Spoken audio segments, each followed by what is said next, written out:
चलिए आज एक ऐसी शख्सियत की जिंदगी के पन्नों को पलटते हैं जिसकी कहानी किसी ब्लॉकबस्टर फिल्म की स्क्रिप्ट से बिल्कुल कम नहीं है। एक बायोग्राफर यानी जीवनीकार के नजरिए से अगर हम देखें तो ये सिर्फ एक सिल्वर स्क्रीन के सुपरस्टार की कहानी नहीं है, बल्कि एक एक्शन हीरो के एक सामाजिक मार्गदर्शक या कहें मेंटर बनने का सफर है। आज के इस विश्लेषण में हम बात कर रहे हैं सलमान खान की और समझेंगे कि कैसे उन्होंने अपने निजी संघर्षों से सीखकर बॉलीवुड और समाज दोनों में नई प्रतिभाओं को सींचने का काम किया है।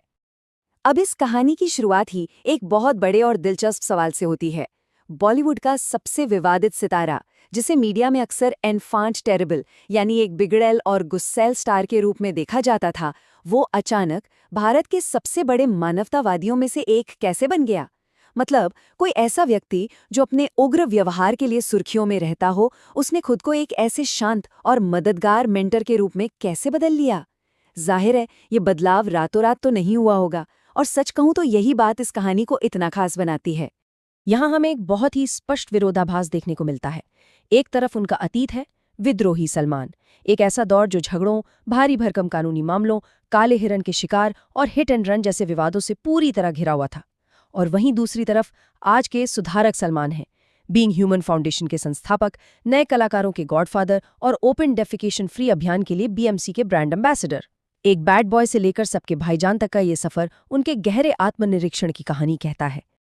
आइए जरा उनके इस सफर के कुछ अहम पड़ावों पर नजर डालते हैं। 1988 में एक छोटे से रोल से शुरुआत हुई और 1989 में मैंने प्यार किया ने उन्हें रातों रात एक मेगास्टार बना दिया। सफलता तो बहुत मिली, लेकिन उसके साथ साथ आई गंभीर कानूनी और व्यक्तिगत चुनौतियां। 1998 और 2002 की घटनाएं यकीनन उनके करियर का सबसे अंधकारमय दौर थीं। लेकिन फिर आता है साल 2007, जब बीइंग ह्यूमन फाउंडेशन की नींव रखी गई। ये वो निर्णायक मोड़ था जहां से उन्होंने अपने प्रभाव और संसाधनों को समाज के लिए इस्तेमाल करना शुरू किया। अगर हम पीछे मुड़कर देखें तो मीडिया और आलोचकों की नज़रों में उनके शुरुआती साल सिर्फ विवादों का ही पर्याय बन चुके थे। झगड़े, कानूनी मामले, बहसबाजी, धमकियां, सच में यही सलमान खान के शुरुआती सालों की पहचान बन गई थी। लगातार अदालतों के चक्कर और जनता की नज़रों में एक गुमराह और बिगड़ैल युवक की छवि, इस सब ने उनकी स्टारडम पर जैसे ग्रहणी लगा दिया था। ये एक ऐसा समय था जब वो हर तरफ से भारी दबाव झेल रहे थे। लेकिन यहाँ सबसे अहम बात ये है कि ये जो बदलाव हम देखते हैं वो कोई इत्तेफाक नहीं था। ये एक बहुत ही सोचा समझा बदलाव था। 2006 और 2007 के आसपास जब उन्हें जेल में समय बिताना पड़ा, तो वो अनुभव उनके लिए एक कैटलिस्ट यानी उत्प्रेरक साबित हुआ। उसी दौरान उन्होंने अपनी जिंदगी को एक नई दिशा देने का फैसला किया। उन्होंने अपनी ऊर्जा को सिर्फ कैमरे के सामने तक सीमित न रखकर दूसरों को संवारने और एक बड़ा सामाजिक ढांचा खड़ा करने की तरफ मोड़ दिया। सिनेमा की दुनिया में उनका ये बदलाव सबसे पहले उनके मेंटरशिप यानी मार्गदर्शन वाले अंदाज में नजर आया। जो इंसान कभी खुद अपने करियर में संघर्ष कर रहा था, उसने एक बेहद सपोर्टिव और अनुभवी मार्गदर्शक की भूमिका अपना ली। ऋतिक रोशन और अर्जुन कपूर को फिटनेस के गुर सिखाने से लेकर सूरज पंचोली और अथिया शेट्टी को अपनी प्रोडक्शन कंपनी से लॉन्च करने तक, उन्होंने इंडस्ट्री में नई पीढ़ी के लिए एक मजबूत रास्ता बनाया और एक सच्चे मेंटर की तरह उनके पीछे खड़े रहे। उनकी असल जिंदगी का ये बदलाव बड़े पर्दे पर भी साफ झलकने लगा था। याद है ना, शुरुआती दौर में वो या तो रोमांटिक लवर बॉय हुआ करते थे या फिर एक गुस्सैल एक्शन हीरो। लेकिन बाद के सालों में उनकी स्क्रिप्ट चॉइसेस बिल्कुल बदल गई। बजरंगी भाईजान, एक था टाइगर जैसी फिल्मों में वो एक अल्टीमेट सेवियर यानी एक रक्षक और देशभक्त की भूमिकाओं में नजर आने लगे, और फैंस ने भी उन्हें इसी रूप में गले लगाया। एक ऐसा बड़ा भाई जो हमेशा सबकी हिफाजत करता है। द बीइंग ह्यूमन ब्लूप्रिंट, सामाजिक बदलाव की नींव। चलिए इस मॉडल को थोड़ा गहराई से समझते हैं। 2007 में शुरू हुआ ये फाउंडेशन सलमान के परोपकारी कामों का ताज है, और इसका उद्देश्य सिर्फ कुछ पैसे दान देना नहीं है, बल्कि समाज के लिए एक स्थायी बुनियादी ढांचा तैयार करना है। इसका फंडिंग मॉडल वाकई में बहुत स्मार्ट है। ये सिर्फ चंदे के भरोसे नहीं चलता। उन्होंने अपनी इतनी बड़ी ब्रांड वैल्यू को एक कमर्शियल फिलैंथ्रोपिक मॉडल में बदल दिया। मतलब कपड़े और घड़ियों की बिक्री हो या कॉर्पोरेट पार्टनरशिप्स, इन सब के जरिए लगातार समाज सेवा के लिए पैसा जुटाने का एक बहुत ही सस्टेनेबल सिस्टम तैयार किया गया। सिर्फ इतना ही नहीं, उन्होंने अपने सिनेमाई संसाधनों को भी सीधे परोपकार से जोड़ दिया। 2011 में जब उन्होंने SKBH प्रोडक्शंस की शुरुआत की तो इसका मकसद अपनी जेब भरना नहीं था। जो मुनाफा फिल्मों से आता वो सीधे सामाजिक कार्यों में लग जाता। चिल्लर पार्टी जैसी नेशनल अवार्ड जीतने वाली बेहतरीन फिल्म इसका सबसे बड़ा उदाहरण है। फिल्म की सारी कमाई सीधे फाउंडेशन के नेक कामों में चली गई। अब जमीन पर इसके असर की बात करें तो ये 500 का आंकड़ा बहुत कुछ कहता है। बीइंग ह्यूमन फाउंडेशन कुछ नॉन प्रॉफिट संगठनों के साथ मिलकर सीधे तौर पर 500 वंचित बच्चों की शिक्षा का पूरा खर्च उठाता है। वैसे शिक्षा और यूनिवर्सल लर्निंग एक्सेसिबिलिटी की जब बात होती है और उसमें सलमान खान का नाम जुड़ता है तो दुनिया में एक और बड़ी शख्सियत का नाम दिमाग में आता है, खान अकेडमी वाले सल खान। दोनों की फील्ड्स और तरीके भले ही अलग हों, लेकिन दोनों ही शिक्षा को सबके लिए सुलभ बनाने के सिद्धांत पर गहराई से काम कर रहे हैं। है ना ये नाम और काम का एक अद्भुत संयोग। शिक्षा के साथ साथ फाउंडेशन वीर नाम की एक बहुत ही खास पहल भी चलाता है।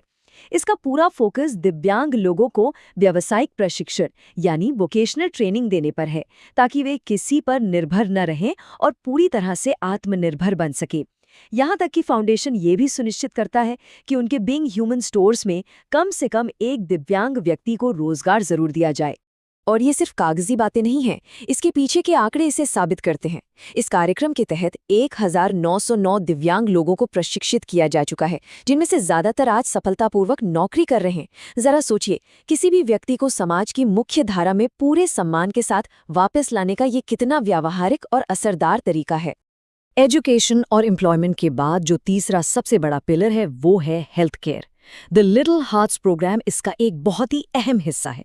ये पहल उन गरीब परिवारों के लिए है जिनके छोटे छोटे बच्चे जन्मजात हृदय रोग जैसी गंभीर बीमारियों से जूझ रहे हैं और जो इन महंगी सर्जरीज या बुनियादी चिकित्सा का खर्च बिल्कुल नहीं उठा सकते। इस पहल का जो मानवीय प्रभाव है वो इस 849 के नंबर में साफ झलकता है। इस प्रोग्राम के जरिए अब तक जन्मजात हृदय दोष वाले बच्चों की 849 सफल सर्जरीज को फंड किया जा चुका है। ये सिर्फ एक आंकड़ा नहीं है, ये उन 849 परिवारों की धड़कनें हैं, उनकी जिंदगी है जिन्हें एक नई और सेहतमंद शुरुआत मिली है। उनके इन मानवीय प्रयासों का दायरा सच में बहुत बड़ा है। फाउंडेशन ने महाराष्ट्र के सूखे और कश्मीर की भयानक बाढ़ में भी राहत कार्य किए, मुफ्त मोतियाबिंद आई कैंप्स लगाए, लेकिन एक पहल जो सबसे अनूठी लगती है वो है उत्तर प्रदेश के 400 कैदियों की रिहाई। ये वो कैदी थे जिनकी सजा तो पूरी हो चुकी थी, लेकिन गरीबी के कारण वो अपना जुर्माना नहीं भर पा रहे थे। फाउंडेशन ने वो जुर्माना भरकर उन्हें आज़ादी दिलाई। अब क्योंकि हम एक निष्पक्ष विश्लेषण कर रहे हैं तो हमें इसके दूसरे पहलू को भी देखना होगा। कई आलोचकों का मानना है कि इतने बड़े पैमाने पर जो परोपकारी काम हो रहा है वो असल में एक सोची समझी PR रणनीति है। उनका तर्क है कि सालों तक चले कानूनी मुकदमों और विवादों से जो छवि खराब हुई थी, ये उसे व्हाइट वॉश करने यानी सुधारने का एक तरीका है। ये एक ऐसी बहस है जो सलमान के इन नेक कामों के समानांतर हमेशा चलती रही है। और हाँ, सामाजिक कार्य करना कोई आसान सफर नहीं होता, इसमें चुनौतियां भी आती हैं। मिसाल के तौर पर 2017 का वो BMC डायलिसिस विवाद। बांद्रा में एक कम लागत वाली डायलिसिस सुविधा बनाने के प्रोजेक्ट को लेकर नगर निगम ने फाउंडेशन को ब्लैकलिस्ट करने तक की धमकी दे दी थी। हालांकि फाउंडेशन ने किसी भी फॉर्मल कॉन्ट्रैक्ट के होने से ही इनकार किया था, लेकिन ये घटना दिखाती है कि इतने बड़े पैमाने पर सार्वजनिक काम करने में कैसी प्रशासनिक उलझनें आ सकती हैं। तो कुल मिला के बात यह है कि सलमान खान की ये लेगेसी या विरासत दो बिल्कुल अलग हिस्सों में बंटी हुई है। एक तरफ उनका वो अतीत है जहां पुराने मुकदमों की परछाई और गैंग्स की धमकियां आज भी उनका पीछा करती हैं, लेकिन ठीक उसके उलट उनका आज का वर्तमान है, एक ऐसे इंसान का जिसने खुद को इंडस्ट्री के एक अनुभवी मेंटा और पूरे देश में सामाजिक कल्याण के एक सस्टेनेबल इंजन के रूप में ढाल लिया है। और अब हम इस चर्चा के अंत में आ गए हैं, जो हमें एक बहुत ही गहरे सवाल के साथ छोड़ जाता है। क्या किसी व्यक्ति का दूसरों की भलाई करना, नई प्रतिभाओं का मार्गदर्शन करना और समाज सेवा का जीवन भर का संकल्प, क्या ये सब सच में उसके विवादित और उथल-पुथल भरे अतीत की कहानी को पूरी तरह से बदल सकता है? ये एक ऐसा सवाल है जो सिर्फ एक बॉलीवुड स्टार की जिंदगी पर ही नहीं, बल्कि इंसान के खुद को बदलने और प्रायश्चित करने की क्षमता पर सोचने को मजबूर कर देता है। इस विश्लेषण में हमारे साथ जुड़ने के लिए आपका बहुत बहुत धन्यवाद।